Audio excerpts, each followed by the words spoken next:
PBS. Thanks for watching Arizona PBS, a viewer-supported community service of Arizona State University.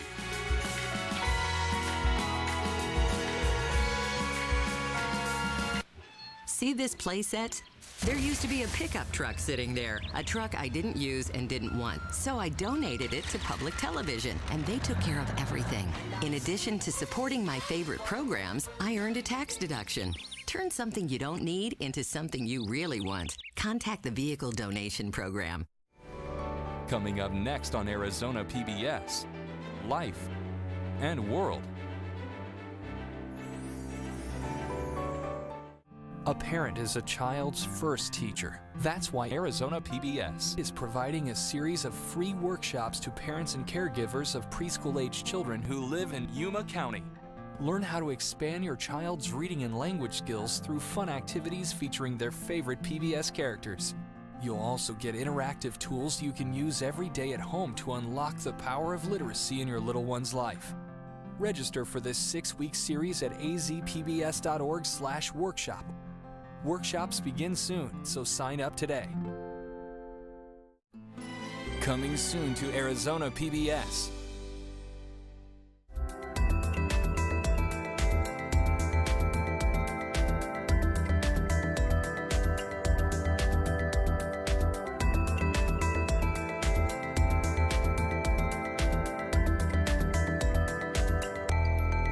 Wednesday night at 9 on Arizona PBS. Support for Arizona PBS comes from viewers like you and from Hospice of the Valley, medical, social, and spiritual care for patients nearing end of life, and support for their families. A not-for-profit community hospice, HOV.org. AARP in Phoenix thinks today should be your day. So get active and help keep Phoenix in motion, or get involved in improving your community. Take on today and every day. Learn how at aarp.org/Phoenix. From the Cronkite Studios in downtown Phoenix, this is Cronkite News. Walkouts this week could lead to possible penalties for Arizona teachers. Plus, we'll take you to the scene of the die-in that happened in Governor Doug Ducey's office and the response the students were given. Also, a legal debate in Washington, D.C. could affect a Central Arizona reservation's access to water. Cronkite News starts now. Good evening and welcome to Cronkite News on Arizona PBS. I'm Fortessa Latifi. And I'm Chancellor Johnson. Thank you for joining us. Today, the Arizona Superintendent of Public Instruction called for teachers not to walk out of their classrooms. Last week, leaders in the Red for Ed movement announced they were calling for a walkout this Thursday to demand higher pay and more school funding. Reporter Gabrielle Becerra was at the State Board of Education meeting. I've been advocating for increased teacher pay and developing funding sources specifically for our school.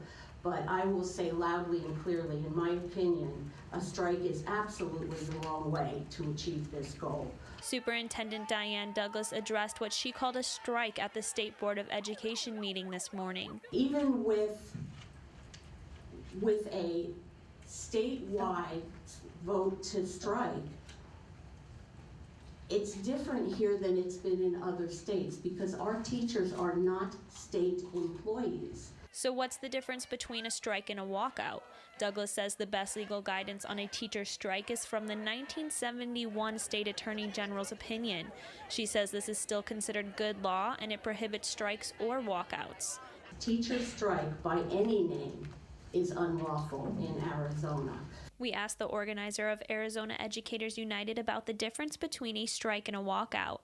Noah Carvelis responded saying they operate in a very similar way. It's just the verbiage that we are using as advised by other organizations and legal representatives. Superintendent Douglas says a number of consequences could come from this, including parents taking legal actions, which may place our state once again in the position of paying lawyers instead of funding our schools. Among other consequences, she says the strike could result in teacher suspensions and revocations. Our teachers have an ethical responsibility to the families and to the community they served. Rather than walking out, Superintendent Douglas says educators need to negotiate with legislators. they have a very substantive offer was put on the table to them, and I think they need to keep negotiating and not harm our children. President Lucas Narducci says students and parents will be put at a disadvantage and the issues can be handled without a strike. The proposal that has been set forth by the current administration is very reasonable. In downtown Phoenix, Gabriela Becerra, Cronkite News. Superintendent Diane Douglas says Arizona's Department of Education will be able to have finalized guidance to schools on all these issues by tomorrow. Student activists respond to the lack of gun reform at the Arizona State Capitol. Cronkite News reporter Imani Stevens shares the story of a few of those students during a 6-hour die-in.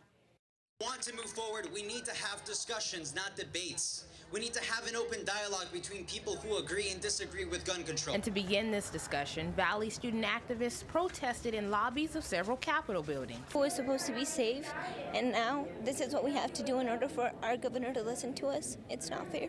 Demonstrating what it's like to die. No other kid has to lose their life in school. The students say DPS officers tried to make their wait uncomfortable. Here for 2 hours now. The reason that we came here today is because we have not been able to get the governor's attention whatsoever. We have gone through every avenue possible. We were sitting in there for 6 hours with police officers surrounding us. We were left in his office in the dark as they turned down the temperature to 60 degrees and left us freezing to the point where we had to come down the elevator because my hands were literally turning purple. Hours and tweets later, there was not a response from the governor. This is what the governor had to do. I don't know. Because he just can't tweet out at us. He can't reach across the aisle. He just can't acknowledge us. From the march, the town halls, and now a die-in. The next step is to vote. Moving forward, we will continue and we will stand strong and we will not stop until we reach the polls in November. In Phoenix, Imani Stevens, Cronkite News. March for Our Lives Phoenix organizers say the next possible die-in at the state capitol will happen on Thursday, April 26th, if school is canceled. After this past school year, the U.S. Department of Education's Office for Civil Rights stopped collecting reports of firearms incidents at schools. Without a standardized database in existence, it makes it difficult to track incidents. And while independent organizations like Everytown and Giffords use news reports to compile data, there's a lack of consistency in definitions and statistics. The AZ-SAVE database, which was used to better track incidents involving and relating to school violence, such as firearms and drug use, was defunded in 2011.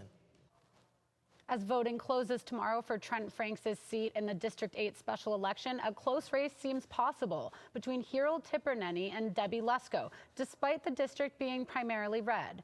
An issue the two candidates remain polarized on is President Trump's plan to build a border wall. Tiperneny believes that it would not be a responsible use of taxpayer money to start construction on the wall, whereas Lesko has advocated for President Trump's plan and wants more agents at the border. Be sure to tune in to Arizona PBS tomorrow night at 10 for special election coverage and recaps. And follow Cronkite News for continuing social media coverage. The White Mountain Apache tribe wants to use federal funds granted from a 2010 bill to build a groundwater drinking system. But a bill that would clear the way for the project is on hold in the Senate over an amendment that would exempt tribes from federal labor oversight. Cronkite News reporter Austin Bundy has the story in Washington. The National Labor Relations Board and water rights are not usually associated, but to the White Mountain Apache tribe, they're tightly entwined. A bill to give the tribe access to federal water project funds now includes an amendment to exempt tribal-run businesses from the Labor Board's rules. The bill passed the House earlier this year with the labor language included, but it's now stuck in the Senate. Arizona Representative Tom O'Halloran said it's because the amendment changes the original promise made with the tribe. This is part of a settlement that we've agreed to as a federal government, as a state government, and other entities with the White Mountain Apache. And part of that was to build this dam. And I think we have that obligation. I know we have that obligation. However, Arizona Senator Jeff Flake argued last week the amendment only gives tribes the same rights other state and local governments enjoy, adding that it's a question of tribal sovereignty. In 2004, the NLRB inappropriately ruled that tribes are no longer exempt. This measure would create parity for tribal governments giving them the same employer rights afforded to other federal, state, and local governments. Robert Broccoli, special counsel to the White Mountain Apache tribe during the settlement, agrees and said tribal governments should be left to regulate their own businesses. They don't need another layer of interference from the outside as to their economic development or the way they manage their limited resources, including labor. But Democrats like Representative O'Halloran are accusing Republicans of holding the water bill hostage over language that has no business being included. They're two separate and distinct issues, and yet we're treating them in one bill. One has nothing to do with water. The other one has a lot to do with water and important water issues in Arizona. And there's no way that they're germane to each other. In Washington, Austin Bundy, Cronkite News. It's unclear when or if the Senate will vote on the passage of the amendment. Senator Majority Leader Mitch McConnell was unable to end debate on the issue Wednesday, and no further action has been taken since. A historic Army building in Sierra Vista was on demolition row for years before community members took a stand. Reporter Nicole Hernandez explains why the structure is so significant to Arizona's military history. When the Army built the Mountain View Officers Club in Fort Huachuca, it was supposed to be a temporary building for the military to use during World War II. But more than 60 years later, the community has pushed to make sure it will stand for decades to come. During the World War II period, this building was used recreationally by soldiers training in this area, seen in this photo. But now the old and abandoned building is going to be repurposed. Arizona State Parks recently received a $500,000 grant to repurpose the building, which was constructed in 1942 to train African American soldiers. They were sort of the first iteration of border protection. Media Relations Officer Tanya Linton says there were 2 officers' clubs, and the soldiers who used this one weren't happy with the Army segregating the officers. And I think it's important for folks to know that history and not forget about it. State officials have put years of work into preserving the historic site, and it is paid off with the National Park Service grant. It will be an entertainment facility and restaurant facility that will serve the Fort Huachuca installation and also serve the broader Sierra Vista community. We work hard and we play hard in the Army, and so we're all about having prime recreational facilities on the installation. We've got a lot of families and soldiers here, and they would certainly appreciate that. In Sierra Vista, Nicole Hernandez, Cronkite News. The building is one of only 2 standing facilities in the U.S. that the military used to train African American Buffalo soldiers. The state will begin making essential repairs to the building structure. Have you ever been on a flight, then felt sick soon after? Well, a new addition to Sky Harbor Airport may be a solution. Coming up on Cronkite News, find out how Sky Harbor is making both employees and travelers healthier. Plus, as illnesses continue to evolve, doctors are pushing for more research. More when we come back. I'm Judy Woodruff, anchor and managing editor of the PBS NewsHour. The journalists of tomorrow face a fast-changing media landscape, but quality news remains vitally important to our communities, our country, and our world. At ASU's Walter Cronkite School of Journalism and Mass Communication, students learn solid, reliable reporting, holding the powerful accountable, and rebuilding the public's trust. The Cronkite School and Arizona PBS, preparing the next generation for a stronger future of journalism. As journalists at Cronkite News, we report on stories that matter to you by focusing on the local impact. We dig deeper and work tirelessly to keep you informed. Live in Wickerburg. Live in Los Angeles. In Cleveland. In Washington. In Louisville. From Jerusalem. Live in Philadelphia. From around the world to right here in Phoenix. At Cronkite News, we report the facts and stick to the truth.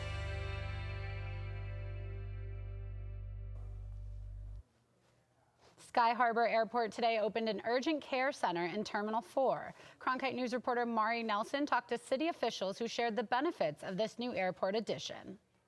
I think everyone's had the experience of being sick, and then you don't want to fly and be sick where you're going. According to Skyscanner, a global travel site, studies have shown that 1 in 5 people who travel on planes suffer from a cold or a flu after the flight. I think the air is recirculated, so you have all those germs that are never really taken care of.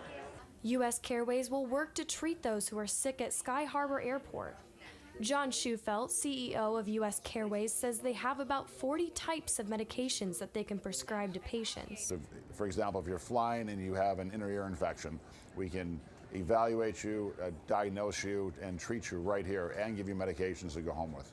U.S. Careways is going to have 5 rooms to see patients and additional rooms to take x-rays in.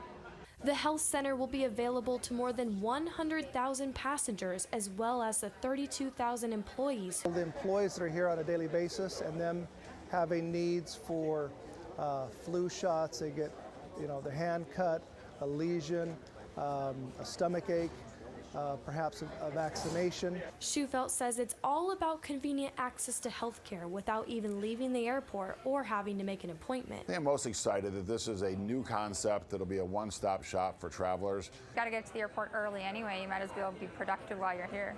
In Phoenix, Mari Nelson, Cronkite News. Viruses are becoming more resistant to antibiotics. Madison Miller explains why epidemiologists say more money needs to go into developing new and improved vaccines. Healthcare officials that recently attended the Arizona Health Journalism Conference in Phoenix say that disease outbreaks are becoming harder to detect and treat.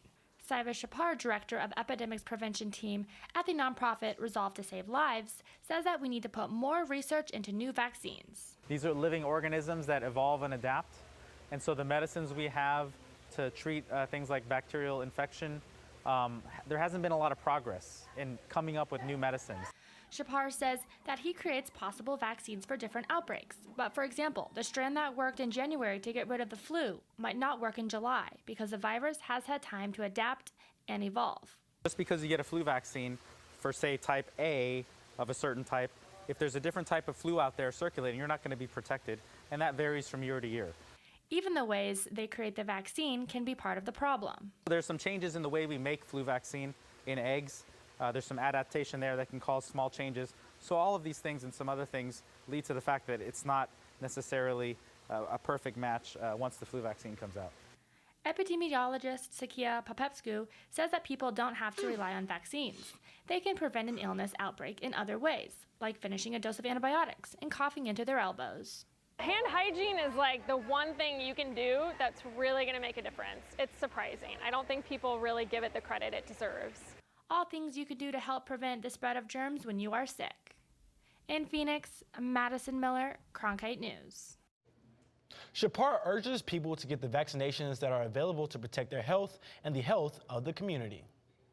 Pest control isn't always the most environmentally friendly product on the market. Coming up on Cronkite News, find out how pest control could be damaging the ecosystem by killing more than its intended rodents. And stay tuned to see if these above average temperatures are going to be staying with us throughout the rest of the week. I'm Ted Simons, host and managing editor of Arizona Horizon. Join us each weekday at 5:30 and 10 as we bring you the top newsmakers who impact the state. We cover the stories in depth that shape and affect our local communities, and we take the time to ensure that all voices are equally heard. For more than 30 years, Arizona Horizon has been your voice and your source for what matters most, right here on Arizona PBS.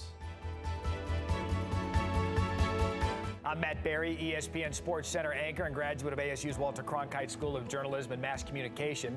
With its bachelor's and master's degrees in sports journalism, the Cronkite School is preparing the next generation of sports journalists to tell stories that matter, stories that excite, inspire, and inform. Cronkite immerses students in covering sports at all levels in one of the country's top sports markets. It's this hands-on experience under the guidance of award-winning sports media veterans that shape the top journalists of tomorrow. Experts in Arizona are worried about an increase in wildlife deaths from wet rat poison. Cronkite News reporter Nicole Randak examines why they say this common pest control treatment is having a negative impact on our ecosystem. Though it's one of the most common raptors in the United States, many of Arizona's great horned owls are dying. The culprit, according to Arizona Game and Fish, is rat poison. We see rodenticide-related poisonings quite frequently, yes, unfortunately. Ironically, using certain types of pest control to kill rodents can accidentally kill the very thing that keeps the rat population in check: owls. In reality, great horned owls are probably one of the best pest control agents out there. And if we would just let them do their job, so to speak, I think we would have fewer problems with some of the rodent species that people are always complaining about. Through necropsies, the Arizona Game and Fish Department identified more than 50 cases of wildlife poisoning from pest control chemicals since 2011. Poisons used to kill rodents, called rodenticides, affect the entire wildlife food chain. When a rodent ingests the poison, it becomes lethargic and turns into easy prey. The owls that eat those rats suffer from secondary poisoning, Allen says. When great horned owls, such as the ones behind me, ingest rodenticide, their bodies can no longer clot blood and fully heal, which results in excessive bruising and bleeding from their nose, lungs, and other organs. No animal is immune to the dangers of rodenticides, including coyotes, foxes, dogs, and cats. We are only seeing pretty much the tip of the iceberg. The size of the problem is much bigger than the number of cases that we're actually seeing. Allen says there may be more cases because there are no tests to determine if a live owl is poisoned, and the state doesn't perform a necropsy on every dead owl. But Don Calloway, owner of Arizona Organic Pest and Termite Control, disagrees. So in my time in business, I've never experienced a case personally of secondary poisoning from a rodenticide. Calloway says his company does try to reduce exposure to rodenticides by using other methods such as snap traps and repellents, but sometimes those methods aren't enough to get rid of the rodents. There are absolute situations that without rodenticides, we're not going to be able to have any impact. We're not going to be able to really get any kind of effective control. In Cave Creek, Nicole Randock, Cronkite News. Rodenticide poisoning isn't just an Arizona problem. The Environmental Protection Agency has banned rodenticide manufacturers from selling some of the more toxic chemicals to residential consumers nationwide. I keep hearing about a pollen warning this week. And my allergies have been bad.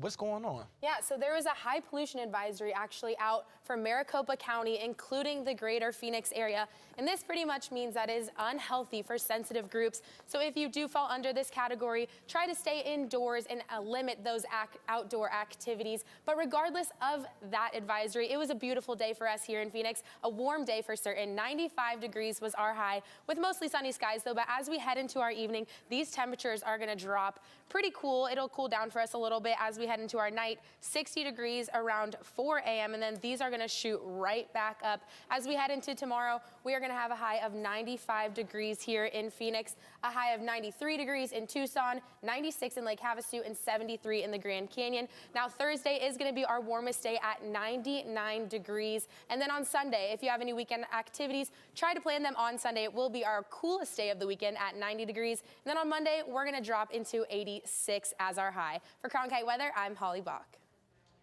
Imagine your first time being on a plane is also the first time you fly one. Coming up on Cronkite News, we'll take a look at a Civil Air Patrol, which is the first of its kind, and a new squadron's first flight.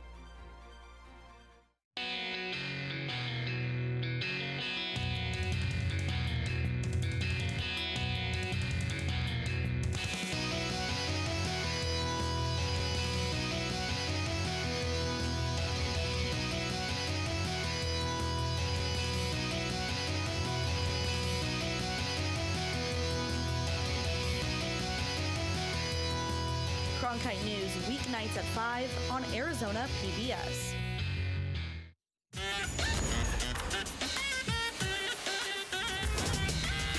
Third Rail with Ozzy, the new weekly show where we tackle the taboo and debate the tough questions with some of the most interesting minds in the game. I'm Carlos Watson. Electrifying conversation. Friday, only on PBS.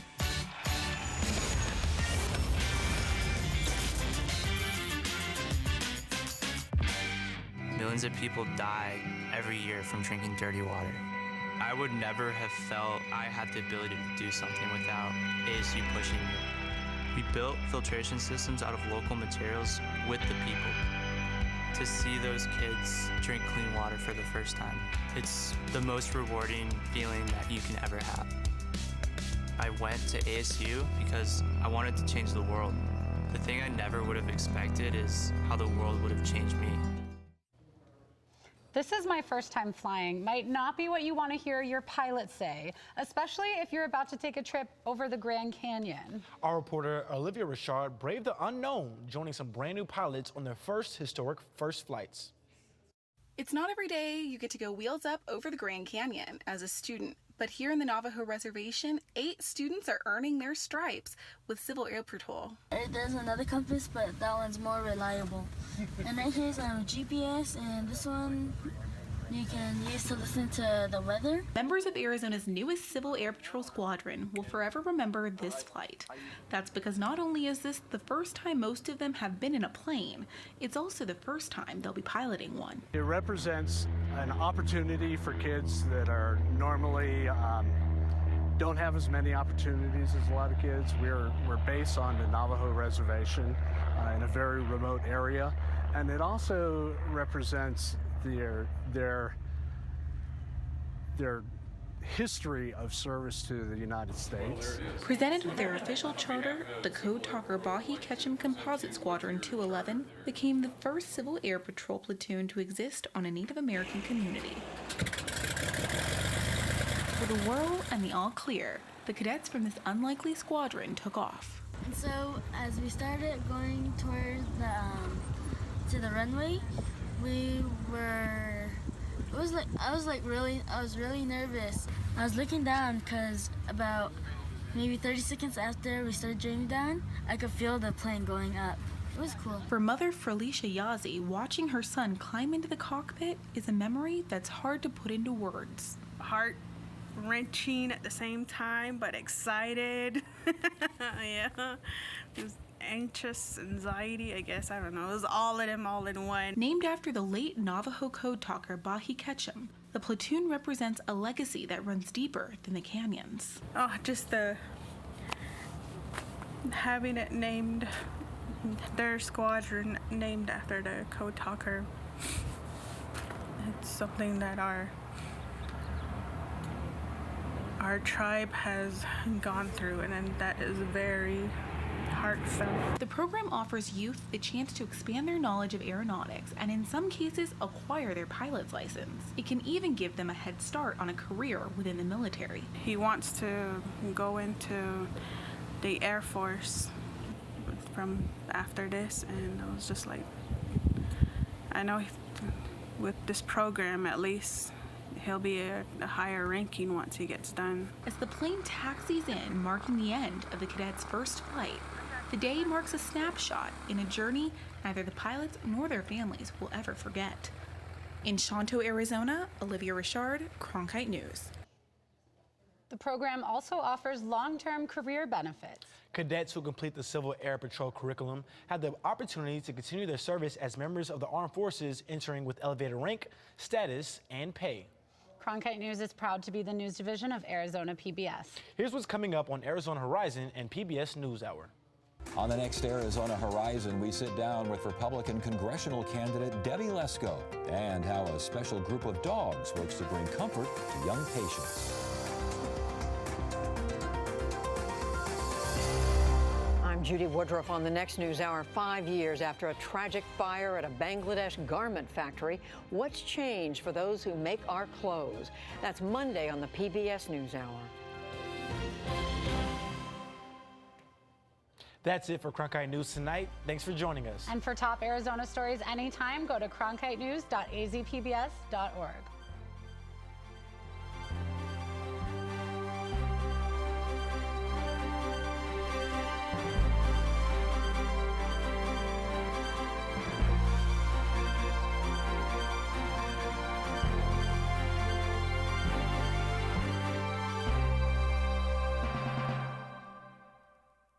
Support for Arizona PBS comes from viewers like you and from Deanne Griebel, now with Moores & Cabot Investments, serving investors since 1890, proudly supports quality programming on 8 Arizona PBS, 480-725-9602. Whether you need a complete upper and lower denture or a denture that is held in the mouth with implants, the denture experts strive to have a solution for you with their digital technology. Information and appointments at thedentureexperts.com or 480-275-6284.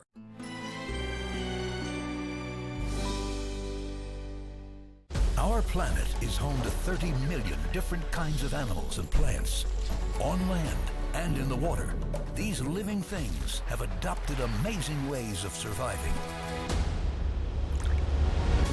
It's the epic series filmed in habitats across the world, uncovering behavior that is both extraordinary and bizarre. The story of life. Tonight at 9 on Arizona PBS. Explore new ideas and new worlds here on Arizona PBS, a community service of Arizona State University.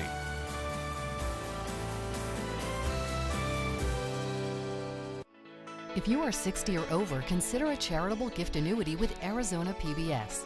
A charitable gift annuity will provide you a steady stream of income during your lifetime and also help ensure that Arizona PBS is available for future generations.